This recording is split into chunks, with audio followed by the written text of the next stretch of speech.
Eleanor Ward, Duchess of Rensley, signed her name to the papers with the same steady hand she had used to balance the Thorncliffe accounts for 2 years, and did not weep.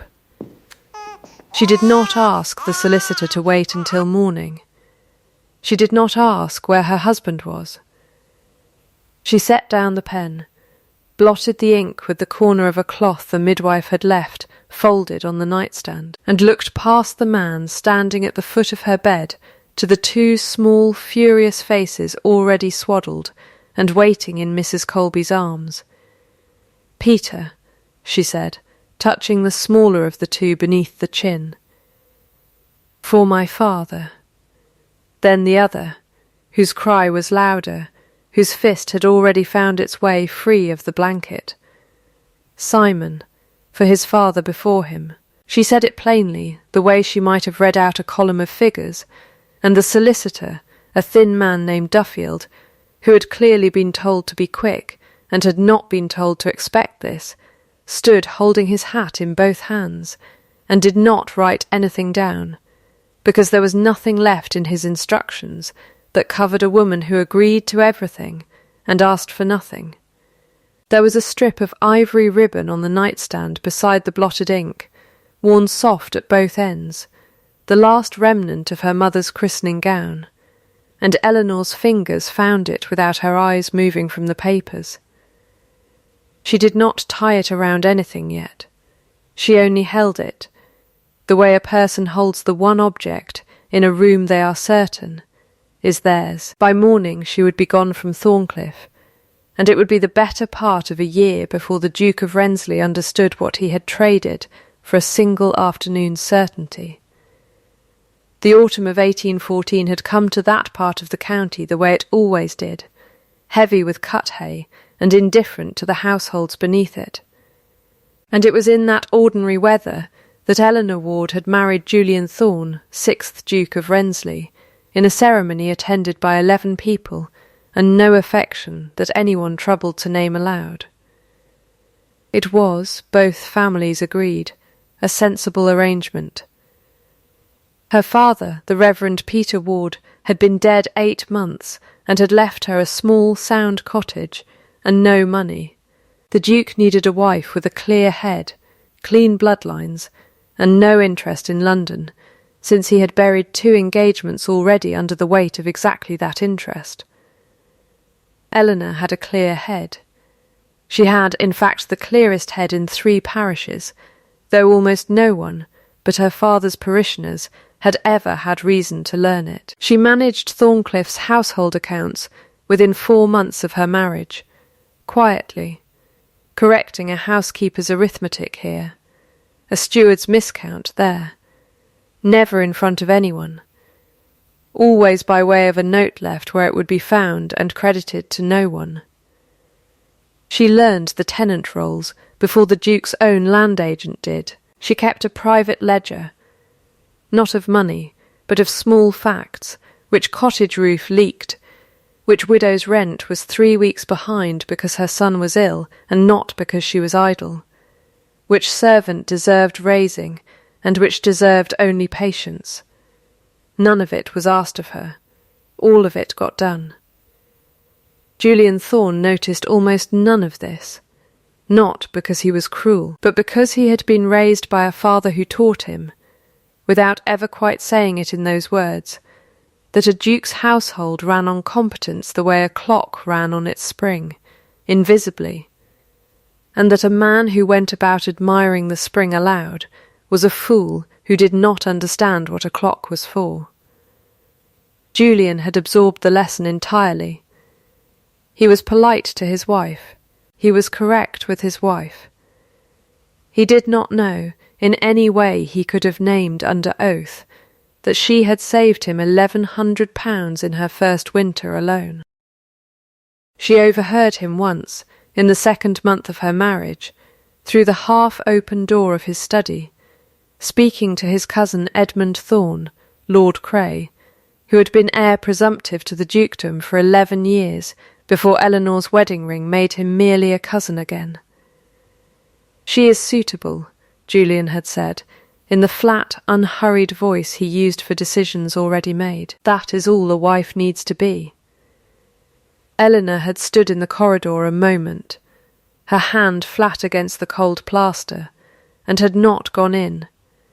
She had filed it instead, the way she filed everything that cost too much to feel all at once, into the drawer of herself she kept for exactly such remarks, and she had gone down to correct the dairy accounts. Because the milk yields did not care what her husband thought a wife needed to be. Edmund Thorne had smiled at that remark of his cousin's, the particular smile of a man rehearsing patience he does not feel, and had said nothing that evening that anyone could later hold against him. That was the shape Edmund preferred his patience to take. He was warmest, always, when he was most dangerous, and in the autumn of 1814 he was already dangerous, because 11 years is a long time to be the answer to a question, and Eleanor Ward had just become a better one.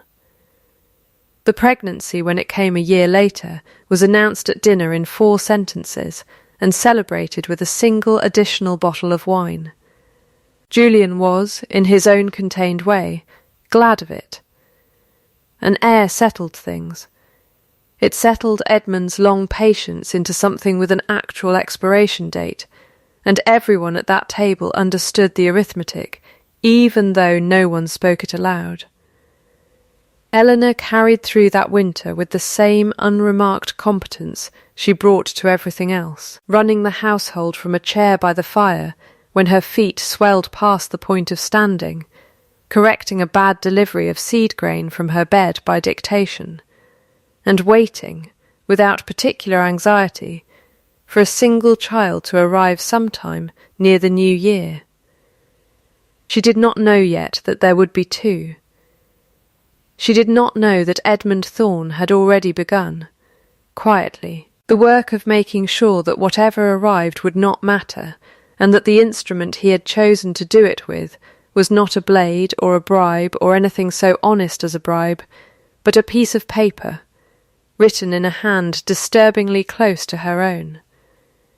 The letter arrived at Thorncliffe on a Tuesday in the 2nd week of January, delivered to Julian directly by his cousin's own hand, and it was, on its face, a small thing, 2 paragraphs, unsigned, purporting to be a copy of a note from the Duchess to her land steward, Tom Hale, arranging to meet him at the Old Folly on a night the Duke had been in London. The language was warm in a way that estate business did not require. The hand was close enough to Eleanor's looping, upright script that a man who loved his wife might have known it instantly for a forgery, and a man who had spent 2 years admiring her usefulness instead of her face did not know it at all. Julian read it twice, standing in his study with the fire dying behind him, and felt the floor of himself give way in a manner he recognised. He had felt it once before, at the age of 7, watching his mother's carriage go down the Thorncliffe drive and not come back, and hearing his father say, in the same flat voice Julian himself would later inherit, that some women simply could not be made to stay useful for long. He had built a whole life on the theory that if he never asked anything of anyone that they could betray him for, no one would have the opportunity. He had married a woman he did not love specifically, so that this could never happen to him again. And here, in 2 unsigned paragraphs, was the proof that it had happened anyway, that it was always going to happen, that a man could choose the most suitable woman in 3 parishes and it would not matter, because the failing was never in the choosing, it was in him. He did not go to her. He would tell himself later that he meant to, that he only needed a day to think, and that the day had gotten away from him the way days do when a man is afraid of what he will find at the end of them. What he did instead, on the Thursday, was send for Duffield, his solicitor, and instruct him to draw papers of separation, with a clause disavowing any claim to whatever child or children the Duchess was carrying, and to have them ready within the week. Word came from Mrs. Colby, the midwife, on the following Monday that the Duchess's pains had started early, 2 weeks before anyone had reckoned, and that it looked, from the size and the manner of it, as though there might be more than one child coming. Julian Thorne did not ride to his wife's door. He sent Duffield instead, with the papers, and rode to London the same afternoon, telling himself he was giving her privacy, telling himself many things, none of which he would be able to say aloud to another living person for the better part of a year. Duffield stood at the foot of the bed, while Eleanor laboured, and he was, whatever else could be said of him, ashamed enough to wait until the worst of it had passed, and the boys were both breathing before he laid the papers before her. She read them once, by the low lamp Mrs. Colby held for her, her face doing nothing at all, not the pinch of injury, not the flush of temper, nothing a servant standing in the doorway could have carried downstairs as a story.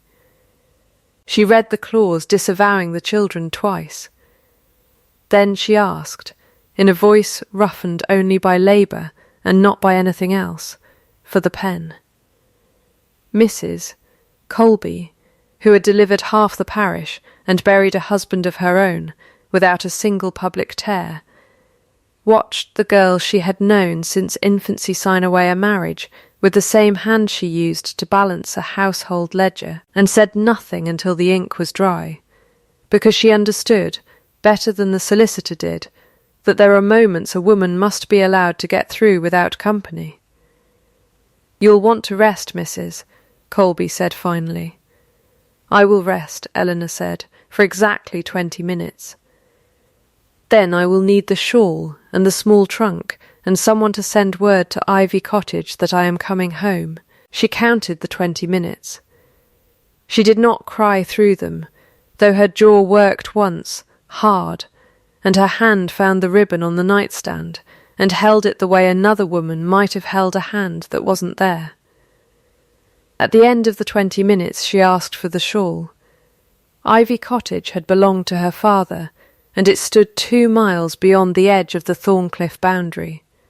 Small and sound, and entirely her own in a way nothing at Thorncliffe had ever been. Mrs.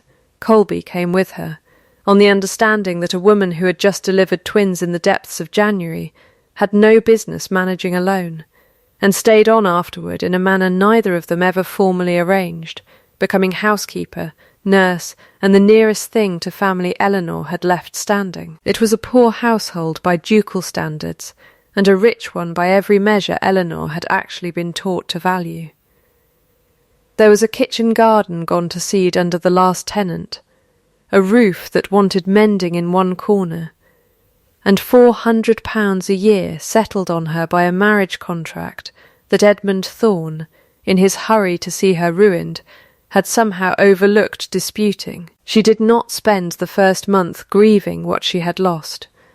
She spent it walking the garden with Simon strapped to her chest, and Peter asleep in a basket by the door, working out. In her head, and then on paper, exactly what £400 and 40 acres of half-neglected land could be made to do. By March she had let 2 of the fallow fields to a family of tenants turned out from a harsher landlord 3 parishes over, on terms so plain and so fair that the wife of the family, a stout, suspicious woman named Prudence Marsh, came to the cottage door a week later, not to complain, but to ask whether the Duchess, she still called her that, out of habit and a certain defiant respect, took in mending, because she had never in her life had a landlord who wrote out the terms of a lease, in words a farmer's wife could actually read without a lawyer standing over her. "I do not take in mending," Eleanor told her, holding the door open with Simon on her hip, "but I would welcome you at market on Thursdays, if you'd walk with me. 2 women are safer than 1, and I find I am short a friend just now."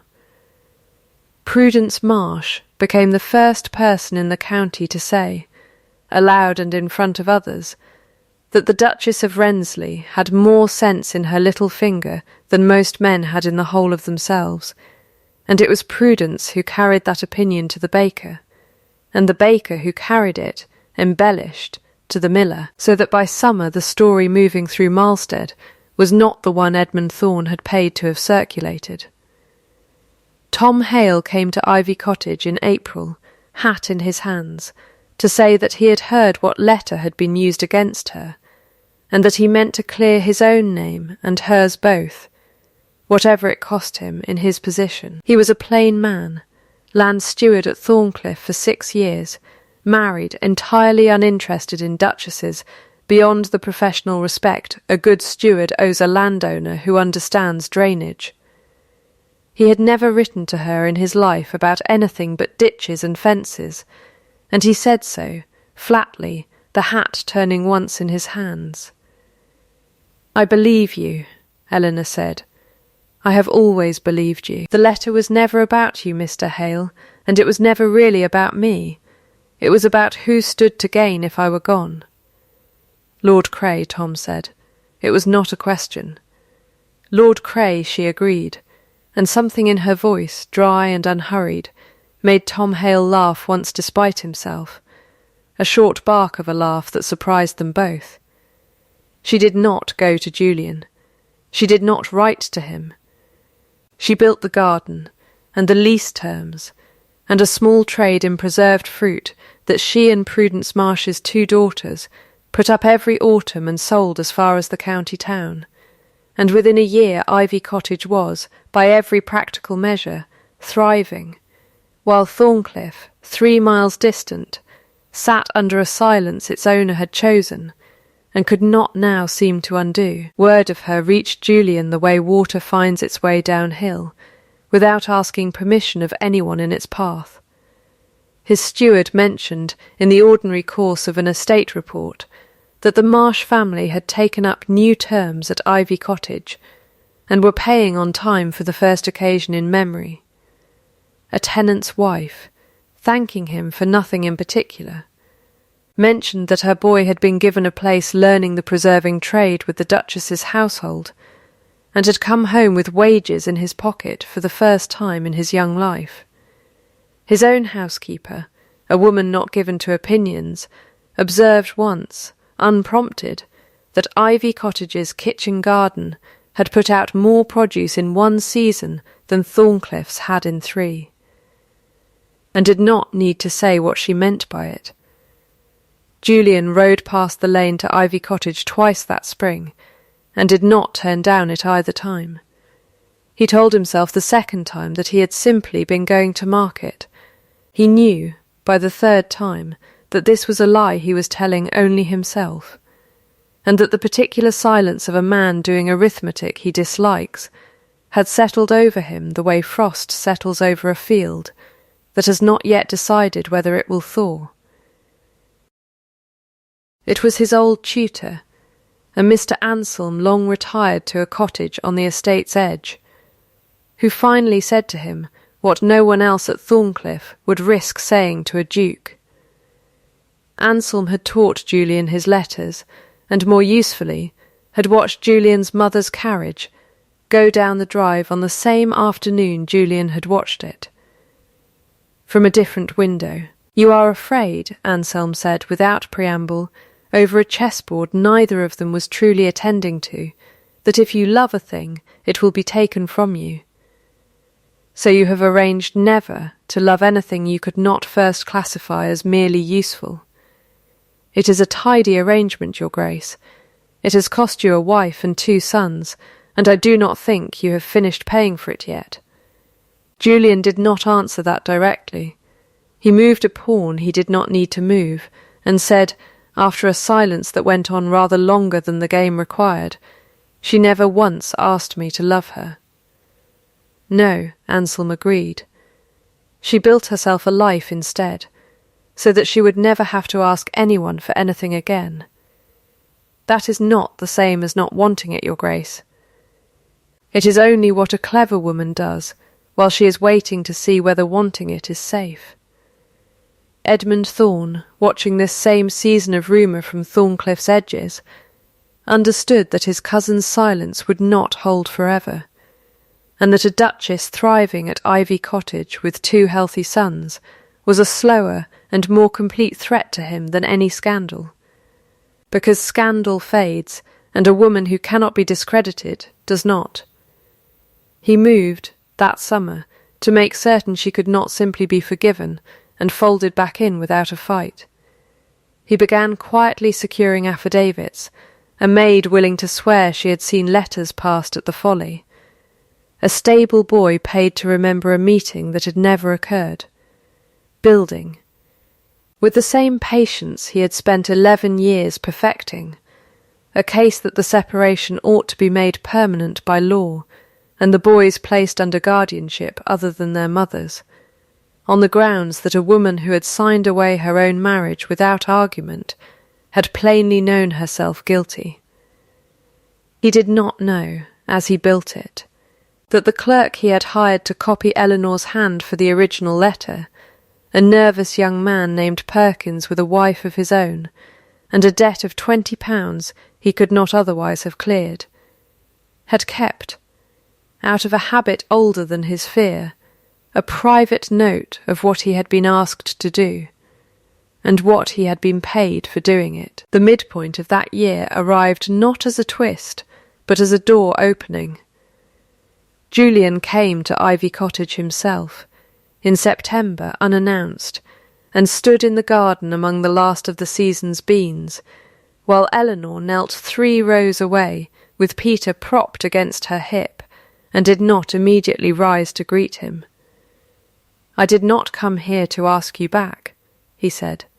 It was, she would think later, the first entirely honest sentence he had said to her since their wedding. "Good," she said, "because I would not have come." She stood then, unhurried, brushing soil from her skirt. "Say what you came to say, Your Grace." "I have preserves to see to before the light goes." He told her, standing among the beans with his hat in his hands the way Tom Hales had turned in his own months before. About the letter, about his mother's carriage, about the particular arithmetic of a boy who decides it is safer never to need anyone than to be left by someone he needed. He did not call it an apology, and she did not let him, when he tried once to call it that. "That is an explanation," she said. "I asked for an apology months ago, when I asked for nothing, because I had already stopped expecting one. Do not confuse the two now that it is convenient. I will hear the explanation. The apology is a different appointment, and you have not yet earned the hour."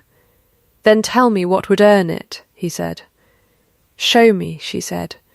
"Not tonight, and not with words. Show me over time, the way a debt is paid, in instalments, whether or not anyone is watching to see you make them." She reached into her apron pocket then, where she had taken to keeping the ribbon since the night the boys were born, and untied a short length of it, holding it out to him, not the whole of it, only enough to prove she had cut something free and given it, deliberately, into his keeping. "That is not forgiveness," she said. "It is only proof that I have not decided against you yet." He took it, and did not know, holding it, that it was the first object of any value she had willingly placed in his hands in 2 years of marriage. The evidence that would end Edmund Thorne's long patience arrived at Ivy Cottage in October, carried not by triumph, but by conscience. Perkins came himself, in the evening, having heard through the same channels that carried everything eventually through Marlstead, that the Duchess was assembling something against Lord Cray, and that a man who had done a wrong might still choose, before it was too late, to be the one who ended it rather than merely the one caught in it. He laid his private note on Eleanor's kitchen table, dates, sums, the specific instruction to copy the loop of her Y from the dairy ledgers Edmund had borrowed on a pretext 18 months before, and he did not ask for mercy so much as simply admit, in a voice that broke twice and started again both times. That he had a wife and a debt and had not, until it was already done, understood what the letter would be used to justify. "I kept the note," he said, "because I thought someday I might need to prove I had not wanted to do it. I did not think it would be so soon." Eleanor read it through twice, the way she read everything that mattered, and set it beside the ribbon, still cut short from where she had given a length of it away. "You will testify to this," she said before Mr. Whitfield, "if it comes to a hearing." "I will," Perkins said, and something in his shoulders came down, the particular relief of a man who has been carrying a weight so long he had forgotten it was possible to set it anywhere. Edmund Thorne's counterstroke, when it came, was not subtle so much as desperate, the move of a man who felt the ground shifting, and reached for the nearest solid thing, regardless of what it cost him. He petitioned the county magistrate directly for a hearing on the guardianship of the twin heirs, citing the signed separation papers as proof the Duke himself had, at the time, disclaimed them, and arguing that a mother who had agreed to such terms without contest could hardly be trusted with the raising of a future duke and his brother. He had, by then, 3 affidavits, a clerk's forged letter, and 11 years of patience behind him, and he believed, with the particular confidence of a man who has never once been made to answer for anything, that it would be enough.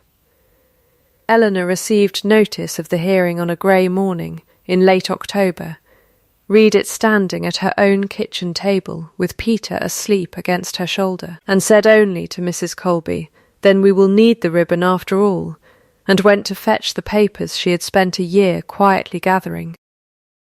The hearing was held at Marlstead's Town Hall on the 2nd Tuesday of November, and by the appointed hour the room held more of the county than the business of a single guardianship dispute ought reasonably to have drawn.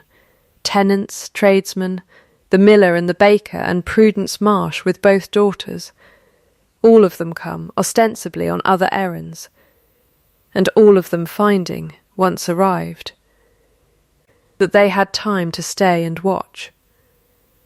Mr.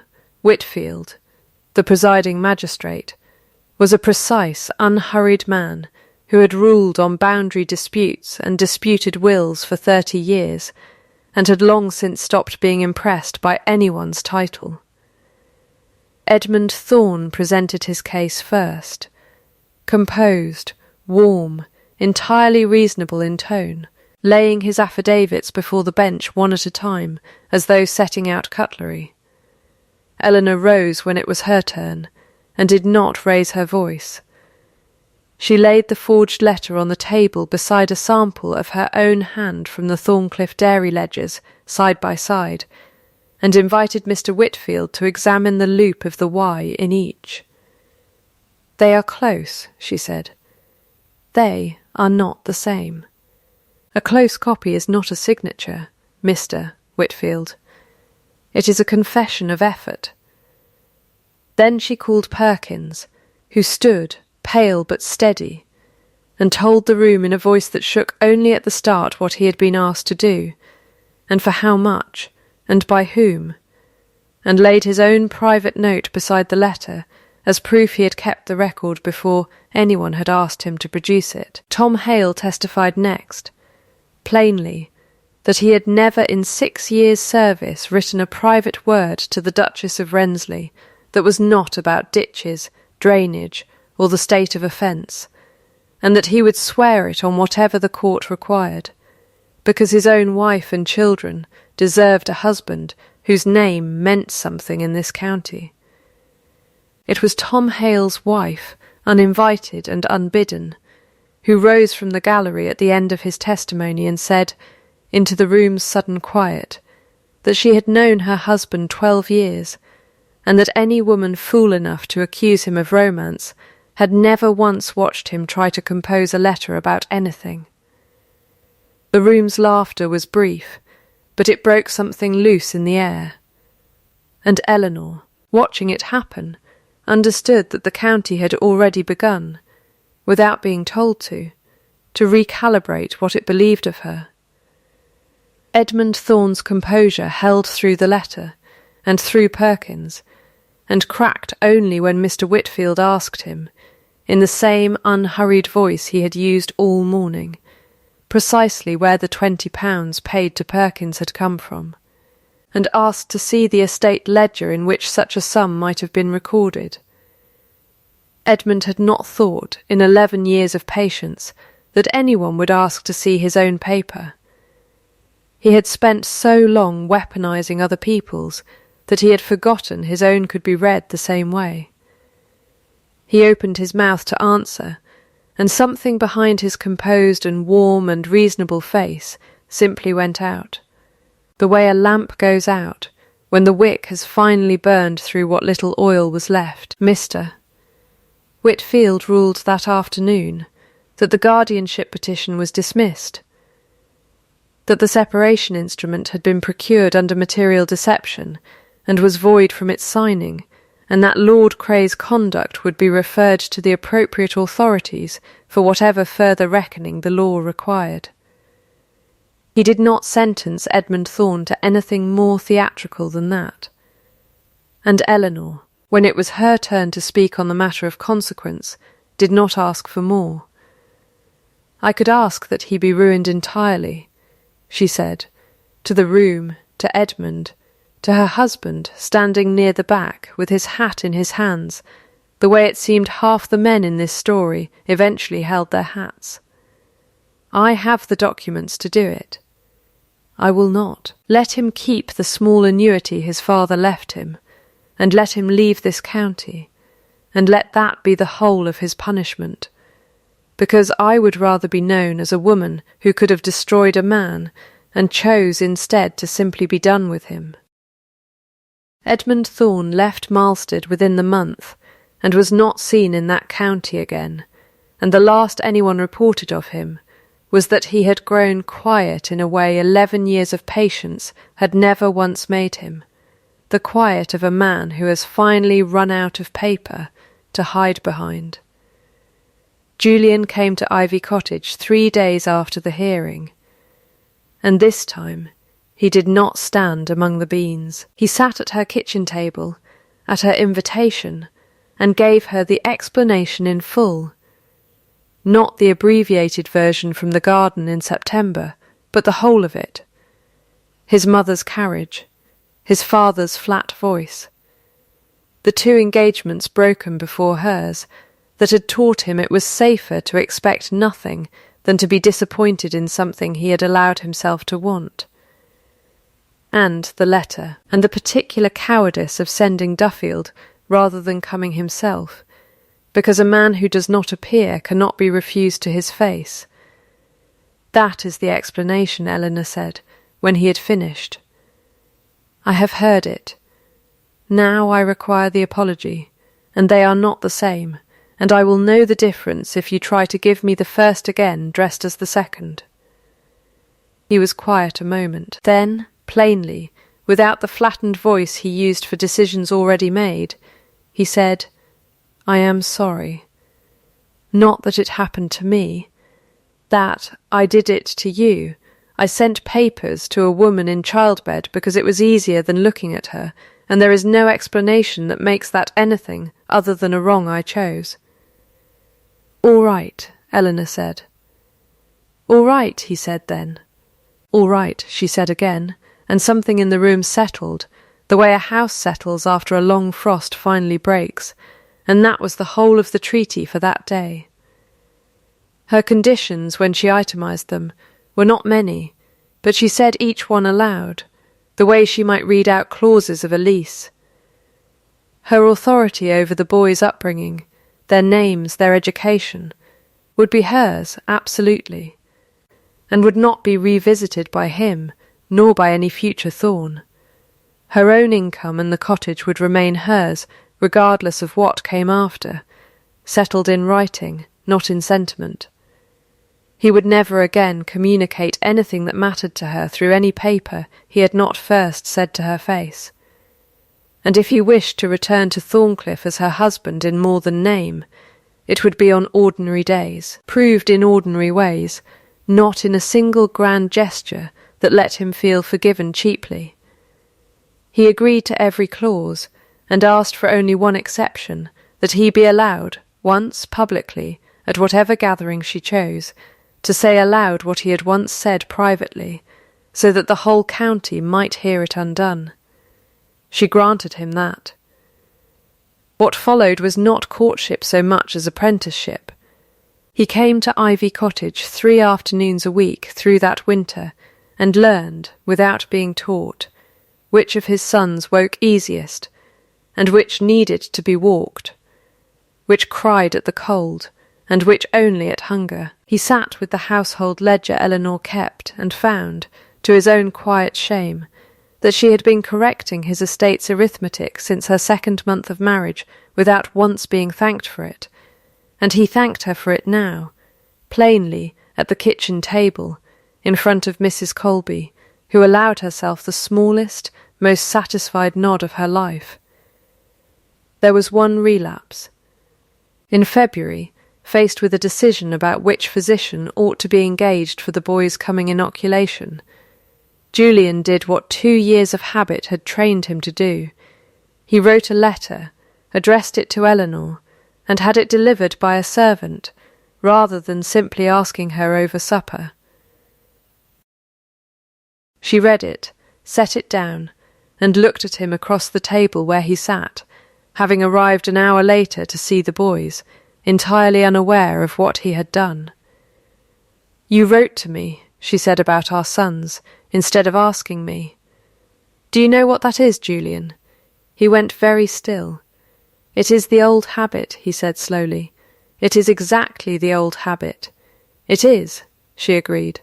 "I am not angry. I am telling you plainly, because that is the agreement, and because I would rather you correct it now, in a kitchen, than have it grow back into something larger later. Then I am asking you," he said, now aloud, "which physician?" "Dr. Ames," she said.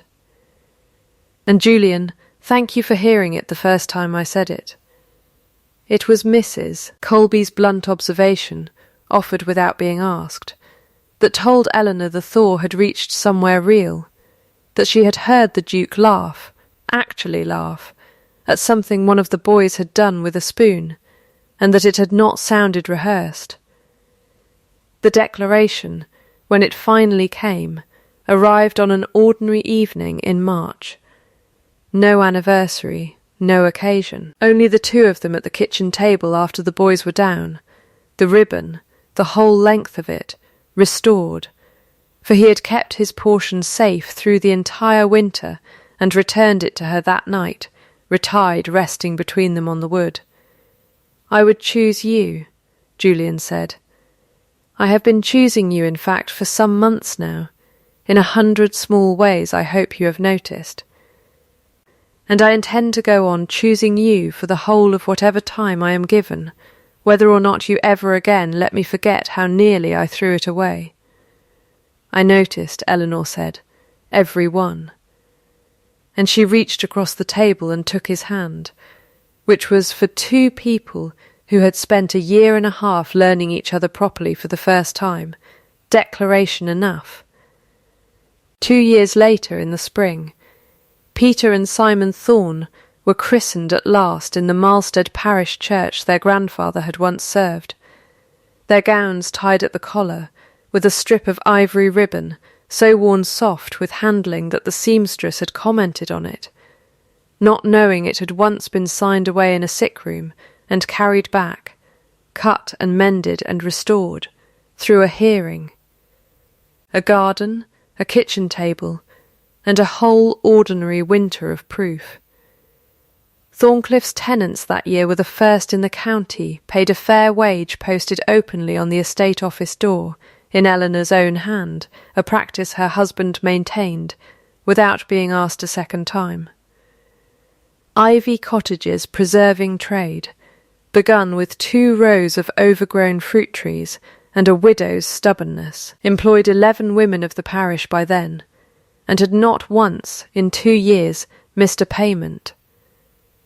The house at Thorncliffe, which had held its breath for the better part of a marriage, was said by more than one visitor to feel, now, like a house that had finally exhaled.